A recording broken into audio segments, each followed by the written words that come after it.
Бешинчи микрофон. Бүтін Қырғызстан Мадумаров.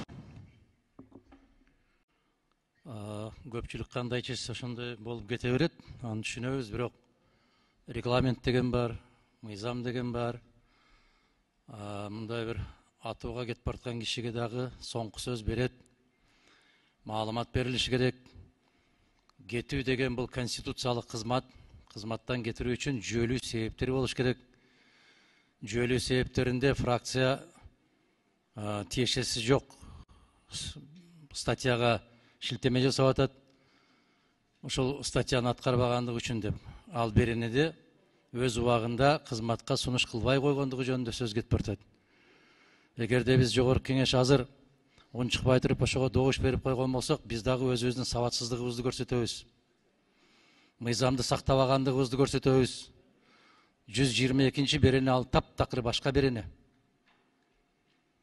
Мына шашылып жасаган иштин акырети ушундай болот да. Шашпай жасаш керек. Биз ушул жерден дуулдап 2 мартта шайлап бергенбиз. Эгерде кызматтан мөөнөтүнөн мурда бошотуу деген болсо өтө жүйөлүү себептер болуш керек. Чакыралы, угалы, кайсы себептерден улам бошотуу жөнүндө сөз кетип атат. Эмне себептен алдын ала бошотуу жөнүндө сөз кетип атат. Биз угушубуз керек да, көрүшүбүз керек да. Бизде баягы туура эмес себепчи болуп калышыбыз мүмкүн. Өтө жаман, мыйзамсыз ишке себепчи болуп калышыбыз мүмкүн добуш берүү менен. Эгерде келип айтып деп ушундай кемчиликтерим бар, мени бошотуп койгула деген болсо, анда маселе жок. Биз адамдын тагдыры менен, мамлекеттик институт менен, конституциялык орган менен иш кылып атпайбызбы? Анан бир фракция бошотсун деп койсо, бошотсун деп чечим чыгарып берип, биздин фракция конституциянын 44-чү беренесин аткарбай аткандыгы жөнүндө өкмөттүн кызматтан кетүү жөнүндө киргизсек, жок, болбойт деп чечим чыгарып берип, мына ошол чечим кабыл алган азаматтар чыксынчы трибунага, мен 1-2 суроо берейин ошолорго. Эмне негизде ушундай чечим кабыл алды? Кандай негизде бүтүн Кыргызстан фракциясынын чечимин четке какты? Чыксын, жооп берсин, анан жөн эле отуруп алып, ушундай чечим чыгарып койсо, добушка коюп эле отура беребизби биз? Статистика комитети болуп. Рахмат. Ушуну эске алышыбыз керек. Рахмат. Урматтуу Атакан Кимсанбаевич, бул жерде отурган депутаттардын баары сабаттуу деп эсептейбиз. Ошон үчүн элдин добушун алып, тандалып, иргелип, ошо сабаттуу экенин, тажрыйбалуу экенин эске алып шайлаган депутаттар отурат бул жерде. Жогорку кеңеш сабаттуулугун көрсөтүп эле келатат.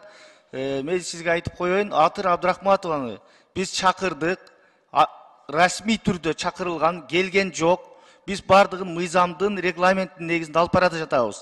Сиз өзүңүздүн маалыматыңыз болбосо эле чыгып алып, ушундай сындап айта бересизби? 5-чи микрофон. Бүтүн Кыргызстан Мадумаров. Анда 122-чи берене эмне жөнүндө? Айтып койгулачы мага. Атакан Кимсанбаевич, бул маселе боюнча мен дайым айтам. Сиз өзүңүз дагы ошону колдоп, коштоп айтып келесиз. Мына кандай маселе болбосун, биз комитеттердин жыйынында карайбыз деп. Ошол комитеттин жыйынына сиз катышпайсызбы барып? Өзүңүз сурабайсызбы? Ошол жерде сүйлөбөйсүзбү? Сиз өзүңүз комитеттердин жыйындарына такыр катышпайсыз дагы, эл аралык комитеттен башка өзүңүз мүчө болгон. Анан келип туруп ушул жерден дайыма чыгып, ушул акылдуу сөздөрүңүздү айтасыз, Атакан Кимсанбаевич. Эми андай болбойт деп сиз айтсаңыз эле жараша береби? Нурлан мырза, биринчиден жабык эшик артында өтүптүр, экинчиден сиз төрага катарында маалыматыңыз болуш керек. Мен ошол комитеттин, парламенттин чечими менен Өзбекстандагы референдумда болдум. Ал сөзүңүздү артка алыңыз. Катышпайсыз андай мындай. Мен чакырылган комитет, кайсы комитетке чакырган болсо мен катышам.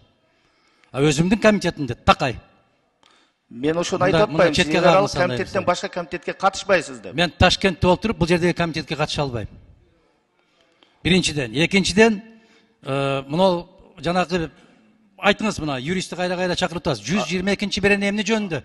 Атакан Кимсанбаевич, сиз сабыр кылып турсаңыз, азыр мына Бакыт Үсенович баяндамачы окуйт.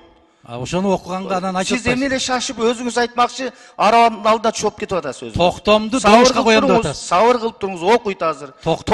Мына токтомду баяндамачы баяндама жасайт. Анан корутууну комитеттин корутуусу окулат, анан кийин добушка коюлат, Атакан Кимсанбаевич.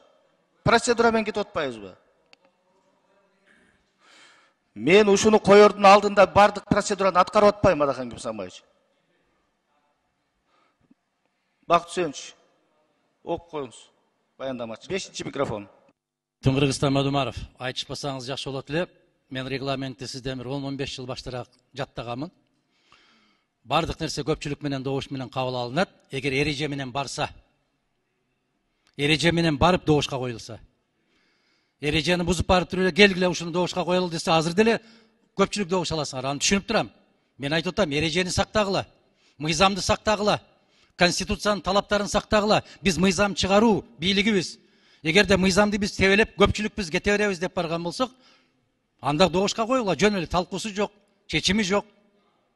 Добушка кое бергиле, дагы добуш менен алып кете бергиле. Мен бирок эскертип атам. Дагы бир жолу эскертем. Бул заманда өтөт. Кийинки заман келет. Одоно түрдө бузулду. Одоно түрдө бузулган чечимдерди кийин кайра конституциялык сотко абийирдүүрөөк инсандар келип калганда, ошону бергенде биздин өтө чоң абийирибиз чыгып калат. Мен ошону эскертип атам. Жакшы эмес прецедент. Өтө туура эмес прецедент кетип бартат. Жаккан кишини ар кандай жол менен, жакпаган кишини момундай кылып көпчүлүк менен чечип коебуз деген бул жогорку кеңештин иши эмес.